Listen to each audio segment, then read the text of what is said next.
Action. ত্রয়োদশ সংসদ নির্বাচনের তফসিল ঘোষণার একদিন পরই ইনকিলাব মঞ্চের মুখপাত্র শরীফ ওসমান হাদিকে গুলি করে হত্যার চেষ্টা করা হয়েছে।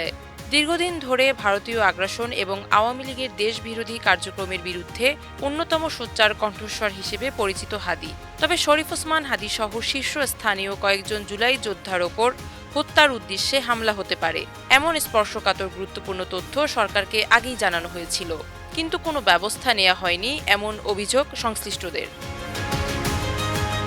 হাদি ছাড়াও টার্গেট কিলিংয়ের ওই তালিকায় ছিলেন জাতীয় নাগরিক পার্টি এনসিপির দক্ষিণাঞ্চলের মুখ্য সংগঠক হাসনাত আবদুল্লাহ ও এবি পার্টির সাধারণ সম্পাদক ব্যারিস্টার আসাদুজ্জামান ফুয়াদ সহ আরও কয়েকজন জুলাই সংগঠকের ওপর হামলার সুনির্দিষ্ট তথ্য পাওয়া যায়। সেপ্টেম্বরে যুক্তরাজ্য প্রবাসী জনৈক আইনজীবী সূত্রে প্রাপ্ত এই সংক্রান্ত তথ্য যথাসময়ে সরকারের গোয়েন্দা সংস্থা সহ উচ্চ পর্যায়ের কাছেও পৌঁছে দেওয়া হয়। এমনকি খোদ ওসমান হাদি সহ ৩ জুলাই যোদ্ধা নিজেরাই হুমকির বিষয়টি সরকারের দায়িত্বশীলদের নজরে আনেন। এছাড়া পৃথকভাবে যুক্তরাজ্য প্রবাসী ওই আইনজীবী নিজেও সংশ্লিষ্টদের সঙ্গে বিষয়টি নিয়ে কয়েক দফা আলাপ করেন।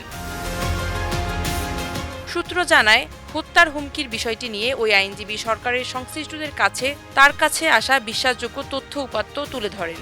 এ সময় তিনি তথ্য প্রাপ্তির সুনির্দিষ্ট সূত্রেরও উল্লেখ করেন।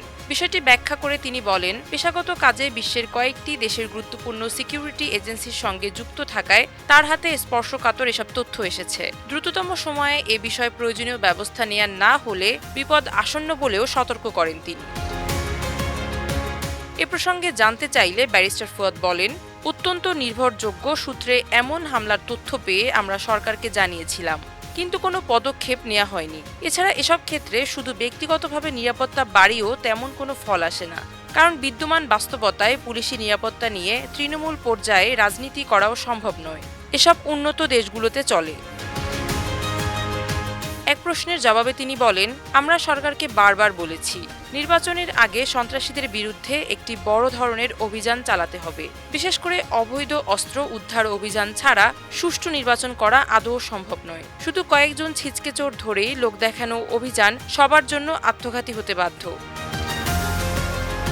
সূত্র জানায়, ওসমান হাদি, ব্যারিস্টার ফুয়াদ এবং হাসনাত আবদুল্লাহ সহ জুলাই সংগঠকদের উপর হামলার বিষয়ে তথ্য পেয়ে যুক্তরাজ্য প্রবাসী ওই আইনজীবী দ্রুততম সময়ে ঢাকায় আসেন। তিনি সেপ্টেম্বরে এ বিষয়ে হাসনাত আবদুল্লাহ, ওসমান হাদি এবং ব্যারিস্টার ফুয়াদের সঙ্গে বৈঠক করেন। তার কাছ থেকে বিস্তারিত তথ্য জানার পর সংশ্লিষ্টদের কয়েকজন সরকারের উচ্চ পর্যায়ে যোগাযোগ করেন। তারা এই বিষয়ে তাদের উদ্বেগের কথা জানান।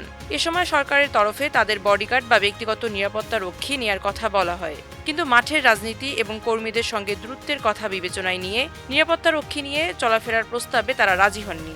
হামলার বিষয়ে সুনির্দিষ্ট আগাম তথ্য জানানো যুক্তরাজ্য প্রবাসী ওই আইনজীবী বর্তমানে ঢাকায় অবস্থান করছেন।